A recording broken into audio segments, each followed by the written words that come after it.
Merci de nous rejoindre sur A24 News. Madame, Monsieur, bonsoir. À la une de l'actualité. L'agression sioniste se poursuit pour le 36e jour consécutif à Gaza. Depuis le 7 octobre, plus de 11 000 Palestiniens ont été tués.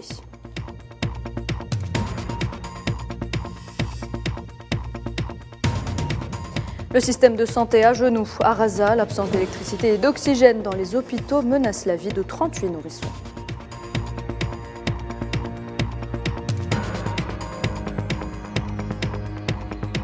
L'entité sioniste ordonne l'évacuation sous 24 heures de tous les civils de la ville de Gaza. Ils sont des milliers à se diriger vers le sud pour se mettre à l'abri.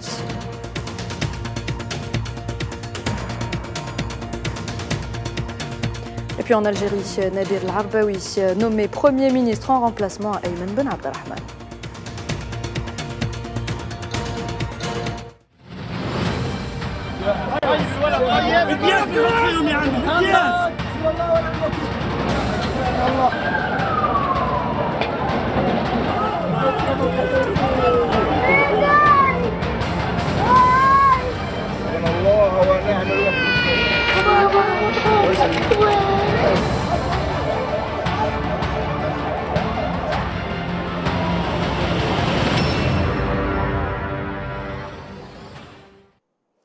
Bienvenue à toutes et à tous. Si vous nous rejoignez, cela fait maintenant 36 jours que Gaza est prise pour cible par l'armée de l'occupation sioniste qui a fait plus de 11 000 victimes à ce jour. Un bilan qui ne cesse de s'alourdir. Ce samedi, des dizaines de Palestiniens ont été tués et plusieurs autres blessés dans de nouvelles frappes.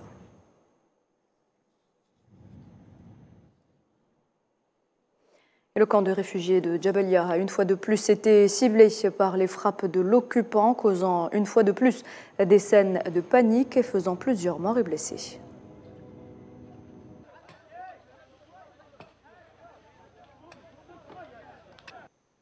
Et une autre frappe a ciblé cette fois-ci la région de Rafah, détruisant ainsi plusieurs habitations. Vous le voyez sur ces images, les sinistrés tentent tant bien que mal de sortir leurs proches bloqués sous les décombres.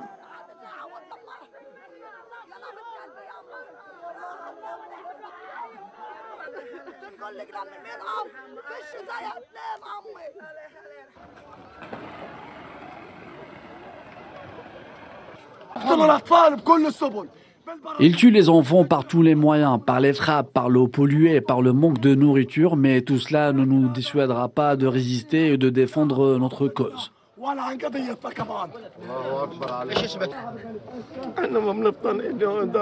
Ils nous ont frappés avec un missile et ce sont des innocents qui travaillent avec des ânes. Ils ne sont pas associés à la résistance. Aucun d'entre eux n'est associé à la résistance. Pourquoi tuer ces femmes et ces enfants innocents ?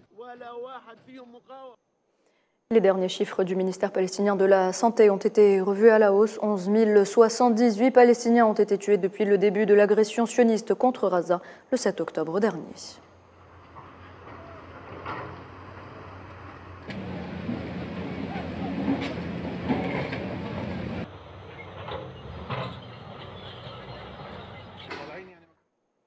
C'est une véritable tragédie que vit le peuple palestinien alors que les frappes ciblent les hôpitaux. 38 nourrissons risquent de mourir en raison d'une pénurie d'électricité et d'oxygène dans ces mêmes hôpitaux. Un bébé prématuré a déjà perdu la vie. Un point de la situation avec Mohamed Ali Ben Chaban.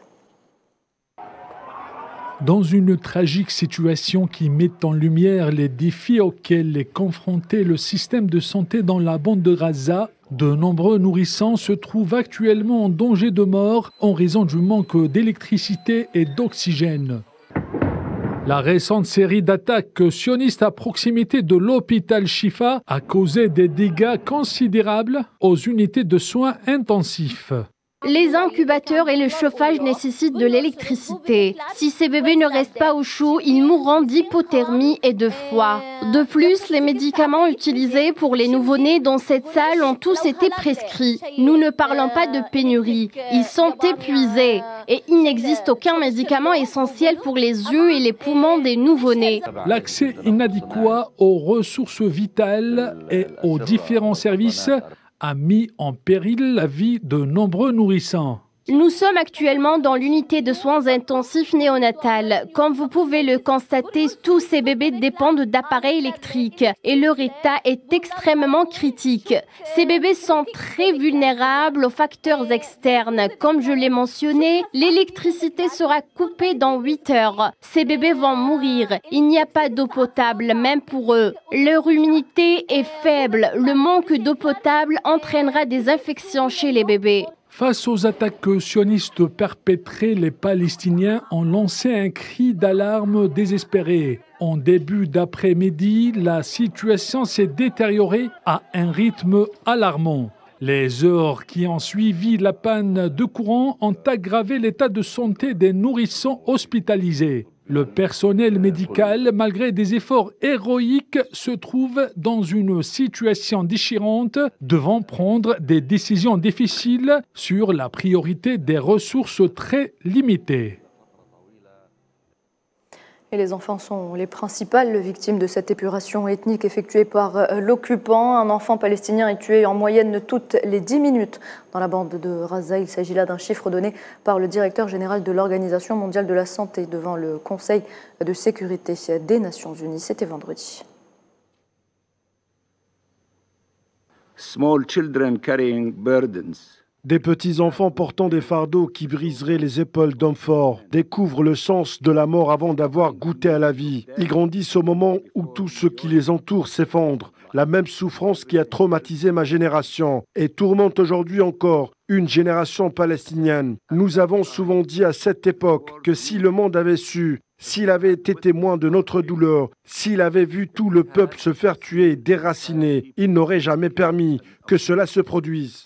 It would have never allowed it to happen. We were so wrong. La situation est désastreuse dans les hôpitaux de la région et les médecins peinent à maintenir en vie les nombreux blessés. Je vous propose justement d'écouter le témoignage de ce médecin. À Khan Younes, il affirme qu'il communique à peine avec ses collègues de l'hôpital Al-Shifa qui a suspendu ses opérations ce samedi selon les responsables palestiniens de la santé. La situation à l'hôpital Al-Shifa est désormais très critique. On n'a jamais assisté à une agression brutale du genre auparavant. Les bâtiments hospitaliers sont directement ciblés. Nos collègues à l'intérieur communiquent à peine avec le monde extérieur. Ils ont le sentiment d'être confrontés à la mort sans aucune aide ni soutien. Des appels ont été lancés ces dernières semaines à la communauté humanitaire pour qu'elle protège les hôpitaux et les équipes médicales travaillant à l'intérieur. S'il vous plaît, faites pression pour empêcher ce massacre contre les hôpitaux.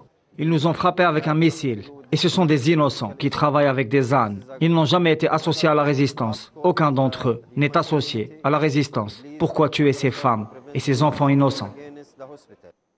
La ministre palestinienne de la Santé réagit face à cette situation qu'elle qualifie d'horrible. Elle appelle à une intervention humanitaire immédiate.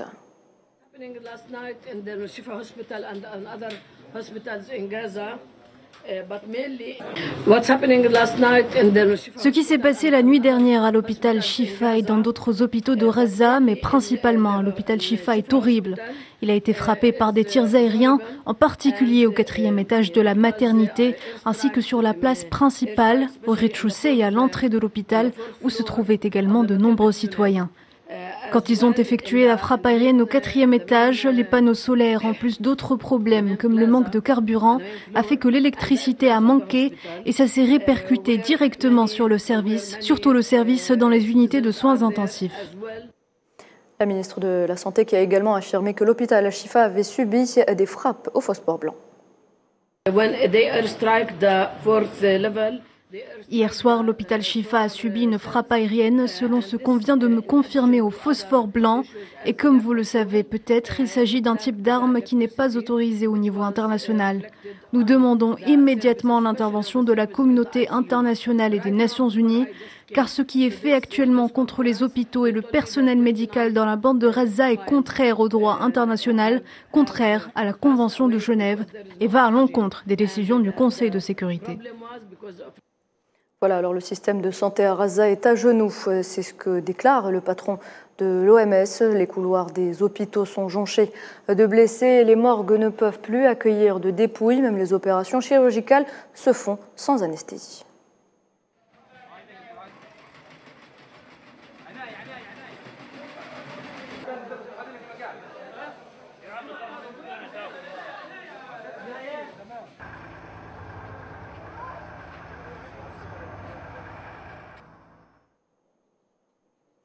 Le processus d'identification des dépouilles devient de plus en plus difficile. Les corps des victimes sont numérotés et tout objet susceptible de permettre de les identifier est également enregistré. Au bout de 3 jours au sein de la morgue, les dépouilles sont ensuite enterrées dans des fosses communes.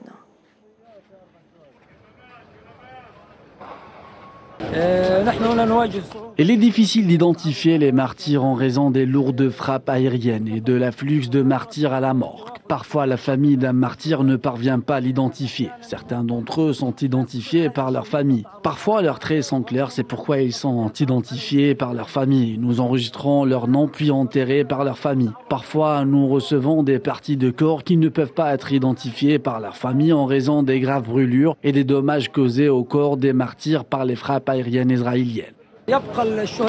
Parfois, il reste 2 ou 3 jours à la morgue jusqu'à ce qu'ils soient identifiés. S'ils ne sont pas identifiés, le ministère de la Santé décide de les rassembler 10, 20 ou 30 corps pour les enterrer dans des fosses communes et on leur donne des numéros.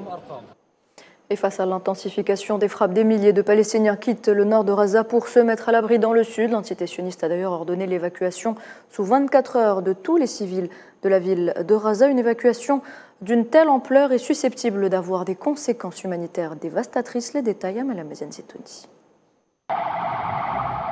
Forcés de faire face à d'énormes difficultés et aux dangers qui les guettent tout au long de leur parcours, des milliers de civils gazaouis sont en train d'évacuer vers le sud pour se mettre à l'abri des éventuels bombardements des forces sionistes.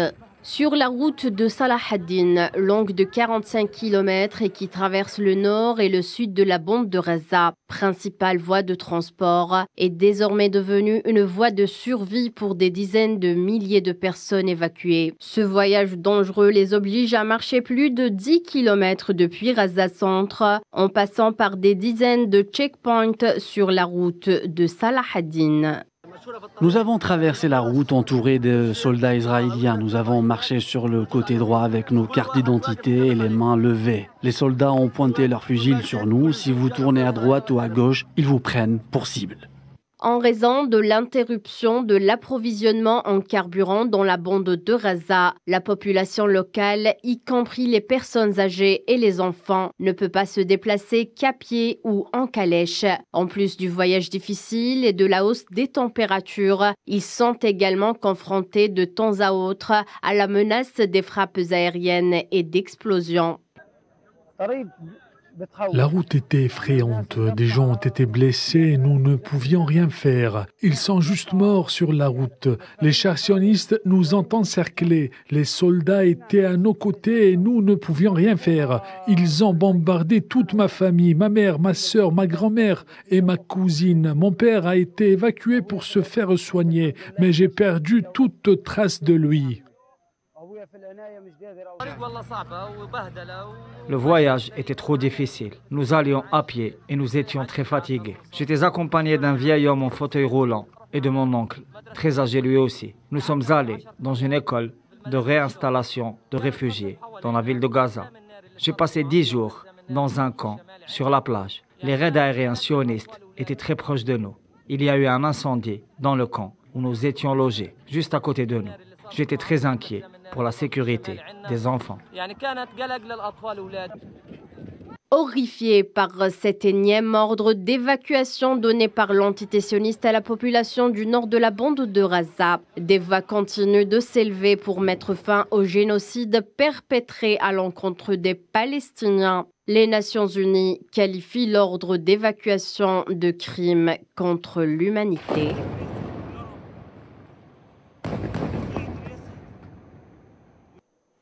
Une grande mobilisation des défenseurs des droits humains et d'acteurs de la société civile internationale est en cours afin de poursuivre l'entité sioniste devant les tribunaux internationaux pour les crimes de guerre et les crimes contre l'humanité. Les mobilisations populaires ne faiblissent pas pour dénoncer les opérations génocidaires contre Gaza et le respect des droits fondamentaux du peuple palestinien. Sofiane Baroudi. Les grandes mobilisations internationales ne faiblissent pas et les expressions d'indignation se multiplient face à la machine de guerre sioniste qui continue de semer la mort dans la bande de Gaza assiégée. Dans ce sillage, de nombreuses organisations de défenseurs des droits humains ainsi que des centaines de juristes avec à leur tête Maître Gilles Devers, avocat du Front Polisario et de l'Organisation pour la libération de la Palestine, ont déposé une plainte au niveau de la Cour pénale internationale contre le régime sioniste pour crimes de guerre et crimes contre l'humanité.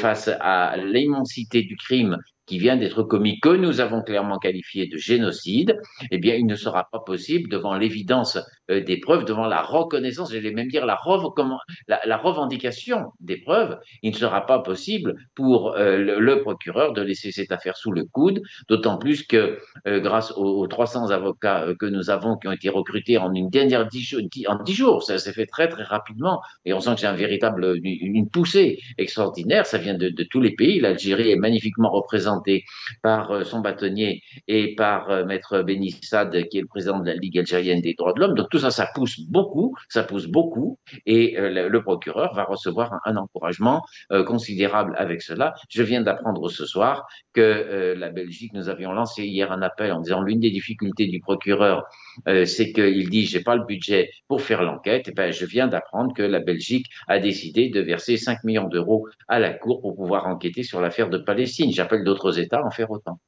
Le président algérien Abdelmadjid Tebboune avait appelé à une large mobilisation pour en finir avec l'impunité et juger les responsables des opérations génocidaires menées contre le peuple palestinien résistant. L'initiative algérienne, avec pour objectif de rendre justice aux victimes, a eu un écho certain au niveau diplomatique. L'Afrique du Sud a annoncé qu'elle soutenait l'initiative, alors que le président colombien Gustavo Petro a confié au ministre des Affaires étrangères de son pays de rejoindre la plainte déposée au niveau de la CPI. Pour sa part, l'ancien président bolivien Evo Morales a appelé la PAS à prendre ses responsabilités en rejoignant l'initiative lancée par le président algérien. Evo Morales a considéré que cette action constituait non seulement un impératif moral, mais aussi une nécessité pour l'humanité. Alors que les manifestations battent le pavé partout dans le monde pour dénoncer l'ignominie de la machine criminelle coloniale et appeler à l'arrêt de la guerre et à l'assistance humanitaire urgente, mais surtout au respect des droits fondamentaux du peuple palestinien qui lutte pour l'édification de son État indépendant depuis plusieurs décennies. À ce propos, des dizaines de milliers de personnes ont encore manifesté à Paris, alors que le président français Emmanuel Macron a déclaré dernièrement qu'il était inadmissible de cibler des civils et des structures hospitalières, quelle qu'en soit la raison invoquée.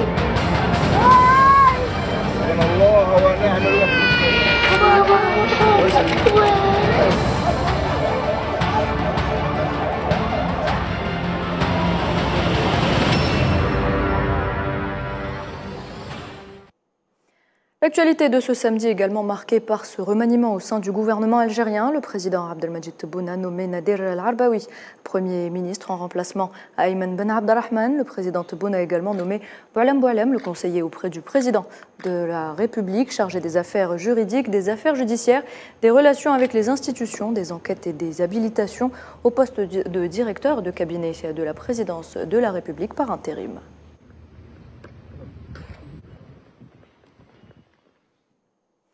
Et le chef d'état-major de l'armée nationale populaire, le général d'armée Saïd Chengreha, entame à partir de ce samedi une visite officielle en République populaire de Chine.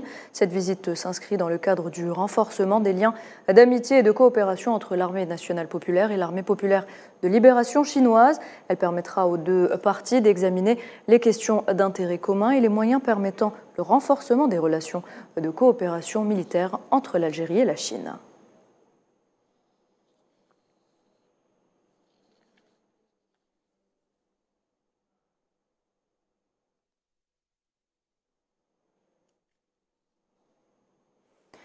Et puis, cette information concernant le Sahara occidental, la coordination espagnole des associations solidaires avec le Sahara occidental a appelé ce samedi, lors d'une imposante marche organisée à Madrid, à la tenue sans délai d'un référendum d'autodétermination dans les territoires sahraouis occupés par le Maroc, sous le slogan « Le Maroc est coupable, l'Espagne est responsable ». Ils étaient des milliers à battre le pavé dans le cadre des activités commémorant le 48e anniversaire de la signature des accords tripartites de Madrid qui ont fait avorter le processus de décolonisation du Sahara occidental. Je vous propose d'écouter la ministre espagnole du Travail, Yolanda Díaz. Nous sommes ici pour soutenir le peuple sahraoui au nom de Soumar, comme nous l'avons toujours fait et comme nous allons continuer à le faire. Comme vous savez, nous avons quelques désaccords avec le Parti socialiste dans le champ de la politique internationale, non seulement sur cette question, mais sur d'autres encore. Mais la cause sahraoui revêt pour nous une singularité qui nous sépare. D'abord, parce que le peuple espagnol a des liens forts avec le peuple sahraoui. Vous savez que beaucoup de familles espagnoles accueillent des enfants sahraouis. Il y a aussi de nombreuses familles qui consacrent leur vie à la défense des droits du peuple sahraoui et dans la solidarité avec sa cause. En conclusion, et comme cela est clair dans nos documents, nous continuerons à défendre la cause du peuple sahraoui et nous exigeons le respect du droit international. Et je le dis encore ici, il n'y a pas de relativisme en matière de droits humains, comme il n'y en a pas non plus dans la défense et l'application de la législation internationale. Et voilà, c'est la fin de cette édition. Merci de l'avoir suivi. Très bonne soirée et à demain.